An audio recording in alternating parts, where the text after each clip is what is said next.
Lunaria, il y a le mot lune dedans, donc je pense qu'il y a un intérêt à dire ça. Et de l'autre côté, les Gorosei. Pourquoi les Gorosei? Parce qu'on l'a vu, leur tenue rappelle les cosmonautes. Ils veulent pas respirer le même air que les humains. Ils traitent les humains comme une race inférieure parce qu'ils l'ont dit. On n'a pas le temps, ils ont vu le message, ils ont que 10 minutes pour réussir à détruire Egghead, donc l'œuf là qui se trouve dans le ciel, parce que c'est de là-bas que part le signal. Donc c'est vraiment dans l'ADN, plutôt dans la volonté, c'est la volonté de transmettre quelque chose de par la transmission du chapeau. Elle est là depuis Joy Boy en tout cas, même peut-être bien avant.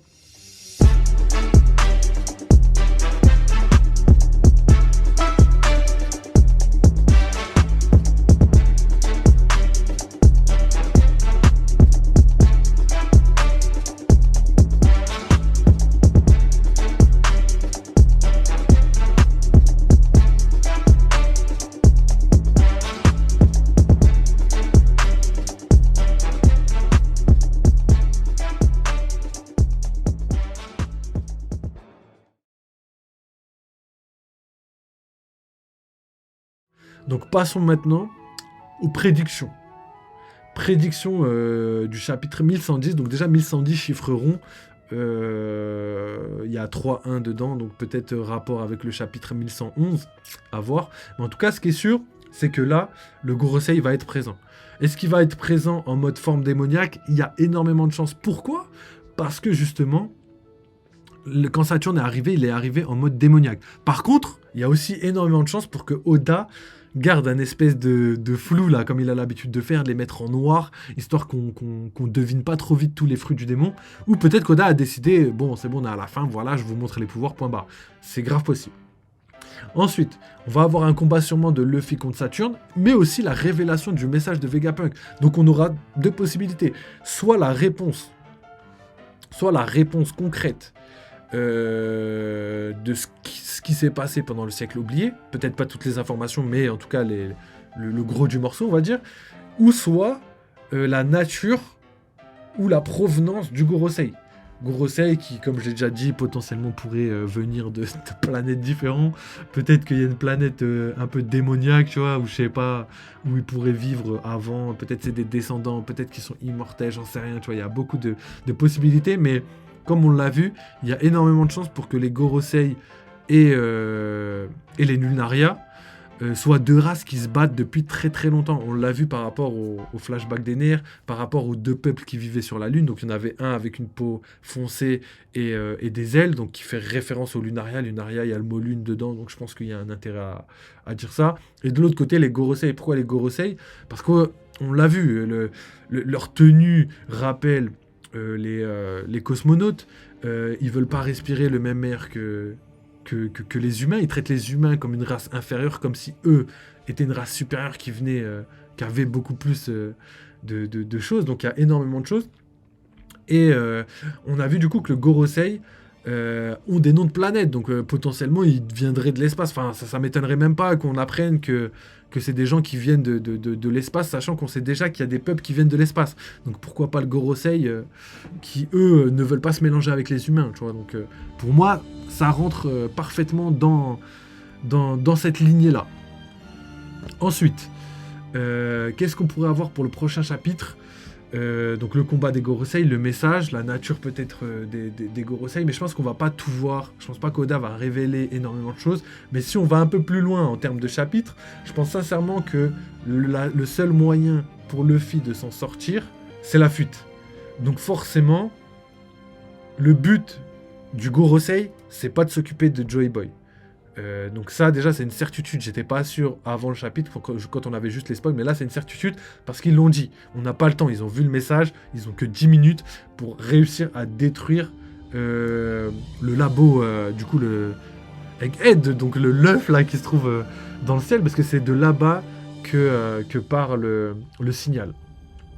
Donc comment ils vont faire, je sais pas trop, mais ça va être Ça va être vraiment des attaques répétées sur Egghead pour détruire la totalité de l'île. Je pensais quand même que le labo du haut pourrait survivre grâce à son dôme, etc., etc. En tout cas, survivre au Buster Call. Mais là, avec les informations qu'on a, je pense que jamais le Gorosei ne laissera ça passer. Ça va être grave compliqué. On a vu aussi que Kizaru est carrément HS. Donc là, ça va vraiment être Gorosei Nika. Donc là, on a vraiment un petit peu... un petit soupçon de ce qui se pourrait se passer à la fin du manga. Et ça, j'adore vraiment. Oda, masterclass. Merci encore pour ce chapitre légendaire. Donc, forcément, vu que le Gorosei a une mission très spéciale à accomplir et que Luffy a une autre mission à accomplir, en gros, là, actuellement, Luffy, c'est faire en sorte que tout le monde puisse s'échapper. Et en plus, Vegapunk, malheureusement...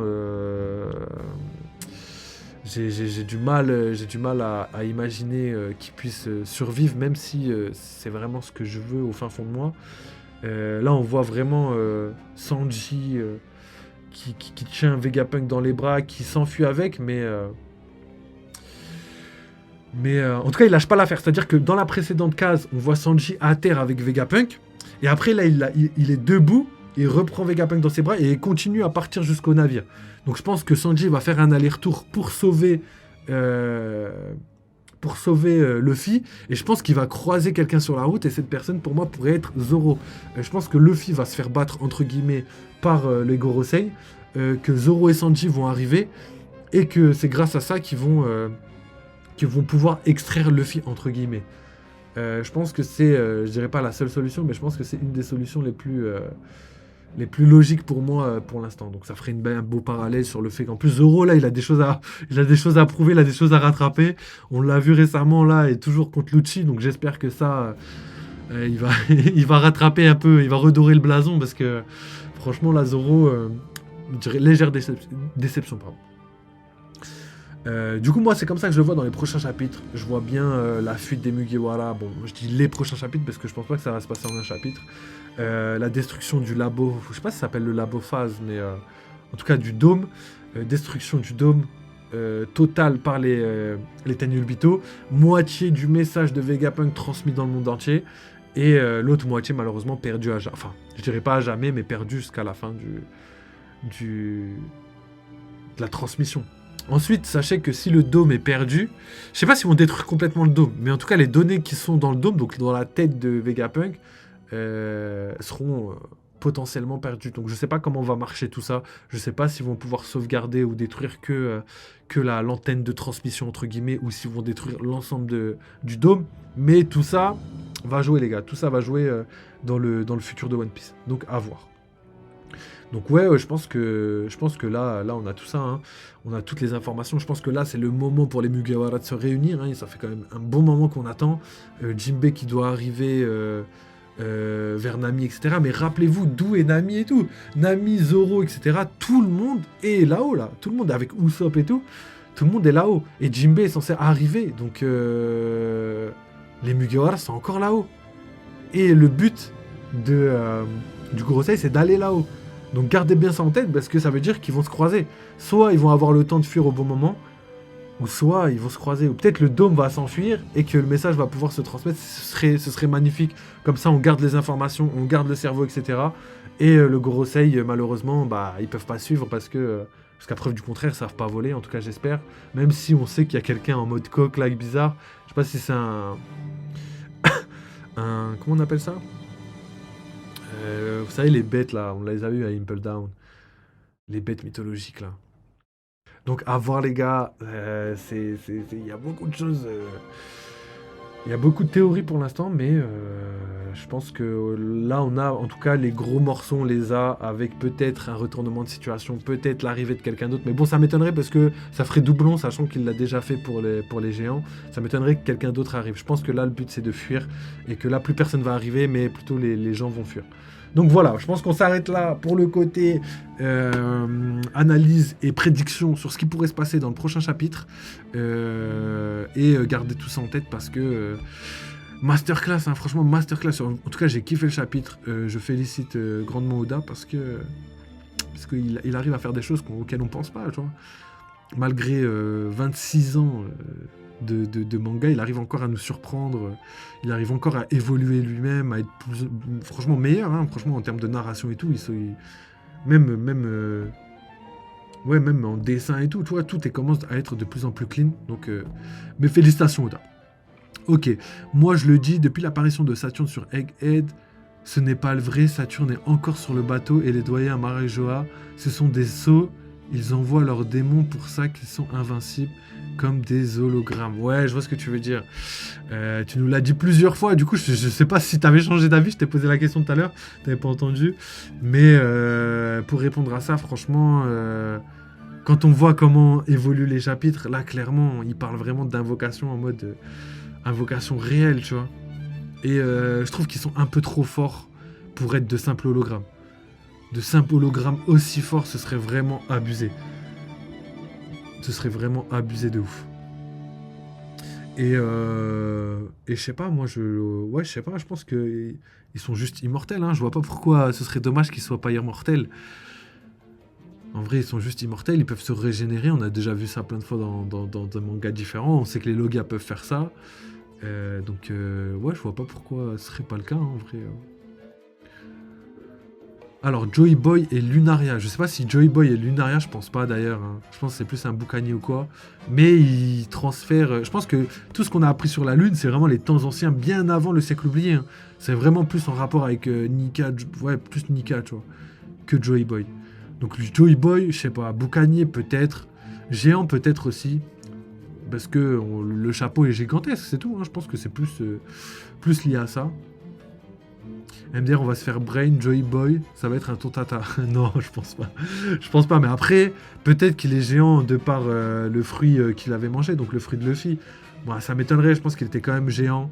Enfin, pas géant, mais en tout cas grand, soit comme un boucanier, soit comme un géant, parce que... c'est les ancêtres des pirates, les boucaniers, donc je pense que Oda a voulu garder, on sait à quel point il aime tout le côté...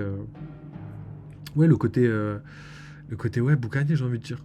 Le côté pirate, le côté histoire d'il y a 1500 ans, enfin, l'histoire à l'époque du XVIe siècle. Donc à voir, après il y a beaucoup de théories pour la suite, pour ce que ça pourrait être et tout, mais après tu vois, Joy Boy on a zéro information, à part qu'il a fait une promesse ou qu'il avait le même fruit de Luffy, on a zéro information, donc on peut tout imaginer. Ensuite on a quoi et le chapeau aussi, le chapeau géant. Donc pour tout ce qui est race et tout, je pense qu'on aura zéro réponse, on aura zéro argument, à part la taille du chapeau qui est grande. Pour moi, je vois pas ce que ça peut être. Mais pour moi, les probabilités penchent sur soit le boucanier, soit Lunaria. Donc, je pense que ouais, juste s'arrêter sur ça déjà, c'est déjà pas mal. Après, honnêtement, Joy Boy dans tous les cas, même s'il est juste humain, ça reste quand même quelqu'un de colossal, tu vois. Ça reste quelqu'un de colossal, d'important. En tout cas en termes de narration et tout. Donc forcément, il aura un traitement de la part d'Oda qui va le mettre entre guillemets en valeur. Ou peut-être que ça va être une fraude, hein, ça se peut aussi. Hein, ça peut être un Baki, parce qu'on sait qu'Oda adore Baki, mais c'est vrai que Joy Boy, on ne le connaît pas pour ses talents de combattant pour l'instant. Enfin, avec les informations qui sont données dans le manga, on le connaît parce qu'il avait des liens avec quasiment tous les peuples. Donc pour l'instant, en termes de puissance, tout ça, on peut pas trop évaluer, même si, honnêtement, je pense sincèrement... que ça va pas être une petite frappe, quoi, ce serait dommage. Donc voilà les gars, je pense que c'est tout, je pense que ça va s'arrêter là, j'avais pas vu, 1h19, gros live, je pense qu'on s'arrête là, 22h30, parfait, je vais manger, je reviens tout à l'heure pour le côté live horreur, petit live horreur ce soir là, on va jouer à Little Nightmare, je pense que ça a été vraiment pas mal, donc je pense qu'on va continuer sur ça, je regarderai si j'ai autre chose, parce que j'ai d'autres jeux d'horreur, donc faudra juste les installer, ça va pas aller, ça va prendre trop longtemps, donc je le ferai pendant que je mange, et ce sera tout pour aujourd'hui. Alors Sabino qui nous dit skip le chapeau géant, c'est juste les géants qui l'ont fait pour lui vu qu'il le vénérait mais ne l'a jamais porté. Peut-être, mais ce qui me fait dire le contraire, c'est que le chapeau géant il est conservé à Marejoa. Par exemple, on a vu sur l'île des hommes poissons que tout le monde voulait porter un chapeau de paille comme Luffy parce que Luffy était à la mode, tu vois, c'était le sauveur de l'île et tout. Mais par contre, je vois pas Im-sama aller sur l'île des hommes poissons, prendre un chapeau qui a aucun intérêt et le mettre dans une chambre froide. Je pense que s'il est dans une chambre froide conservée par la plus haute autorité mondiale, Je pense que c'est pas pour rien. Je pense que clairement, c'est parce que il a une importance cruciale et qu'il appartenait à quelqu'un. Donc le chapeau, ça vient de Roger pour celui de Luffy, mais en fait le chapeau de paille vient d'il y a très très longtemps. C'est un chapeau qu'on se transmet entre guillemets de personne en personne. Et justement en fait, vu que le chapeau se transmettait de personne en personne, Im-sama a décidé de récupérer le chapeau de Joy Boy pour qu'il puisse jamais être transmis à quelqu'un d'autre. Sauf que Oda a bien fait les choses parce que même si c'est pas le bon chapeau exactement le même, la transmission continuera.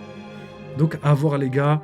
En plus c'est vrai que Roger, quand il est parti à Raftel, il avait déjà donné son chapeau de paille à Shanks. Donc ça veut dire qu'il connaissait même pas l'histoire du monde avant de donner son chapeau. Et ça je trouve que c'est important. Donc c'est vraiment dans l'ADN, plutôt dans la volonté, c'est la volonté de transmettre quelque chose de par la transmission du chapeau. Elle est là depuis Joy Boy en tout cas, même peut-être bien avant. Et elle continue de prospérer, et je pense qu'elle va prospérer même après One Piece. Je pense que Luffy va donner son chapeau à quelqu'un d'autre, tout simplement. Donc voilà les gars, en tout cas merci les gars d'avoir suivi, je pense que c'est tout. Je pense que si vous avez des questions et tout, si vous voulez poser vos théories, n'hésitez pas. Nous on va s'arrêter là. 1h20 de vidéo, ouais, je pense que c'est bien, on a fait un bon petit live, on a analysé correctement le chapitre, avec même des prédictions et tout, donc je ferai des vidéos différentes, pardon. Et nous, dans tous les cas, on se retrouve tout à l'heure pour le live horreur hein, sur Little Nightmare, et peut-être un autre jeu, je verrai, parce que vu qu'on a fini Outlast, faut trouver des nouveaux jeux, et je sais qu'il y en a plein, j'en ai plein déjà moi, et j'ai même le dernier, je l'ai déjà fait, Village là, comment il s'appelle, Resident Evil Village, je l'ai déjà fait, il est lourd, il est bien fait, il fait un peu flipper, donc j'aime bien, peut-être que je le referai si jamais je suis motivé. En tout cas voilà, c'est tout pour ce live les gars, merci d'avoir suivi, on se retrouve comme d'habitude tous les soirs pour soit du One Piece, soit du jeu vidéo, et potentiellement des émissions. Là on est en train de préparer des trucs avec Sam Nino, là on va discuter un petit peu sur ce qui pourrait arriver sur la chaîne, là, des nouveaux concepts. Donc les gars, n'hésitez pas à envoyer de la force si vous aimez les bails, tout simplement. Nous ça nous aide, ça nous donne de la force, et en même temps ça nous permet d'être mieux référencés sur YouTube, de toucher plus de monde, et surtout de pouvoir être affilié. Hein. J'ai déjà perdu mon affiliation Twitch, je suis dégoûté. Mais potentiellement, dans quelques jours, quelques semaines, on va peut-être la revoir, les gars. Hein, peut-être, hein, c'est vraiment pas impossible. Donc, let's go. Une fois, maintenant que tout ça s'est dit plutôt, oubliez pas pour la team YouTube, hein, toujours 2 vidéos par jour, que ce soit... Enfin, c'est plutôt 2 vidéos, soit minimum en plus, hein, soit de jeux vidéo, soit de One Piece. Maintenant, il y a une nouvelle mécanique que je vais essayer de mettre en place, c'est une vidéo théorie tous les dimanches. Ensuite, il y aura aussi des vidéos divertissement, on va dire, hein, comme par exemple la vidéo live pimentée là, qui arrive très bientôt. Je vous la fais, j'essaie de la faire pour la semaine prochaine. Si j'arrive pas, ce sera la semaine d'après. 6 heures de live à monter, je suis solo les gars, c'est catastrophique. Mais la vidéo va être lourde de ouf, parce que même moi quand je la regarde, je suis mort de rire, et il y a énormément de choses que vous avez dû voir en live mais que j'ai pas vu, et que je suis dégoûté. Franchement les gars ils ont abusé, mais en même temps c'est hyper drôle, donc vous inquiétez pas les gars. Donc on s'arrête là. Merci encore, merci à Sam Nino, Ice Dylander qui est passé, merci aussi à Tonton Bar le frérot qui est passé, DVM, Nenos, Lodger aussi qui est passé. Merci les gars, ça fait grave plaisir. Nous on se revoit très très vite pour des nouveaux lives, et sinon tout à l'heure live horreur comme je l'ai déjà dit. Donc voilà les gars, c'est fini, oubliez pas, vive le jeu vidéo, vive One Piece, et à très bientôt. Allez, merci encore les gars.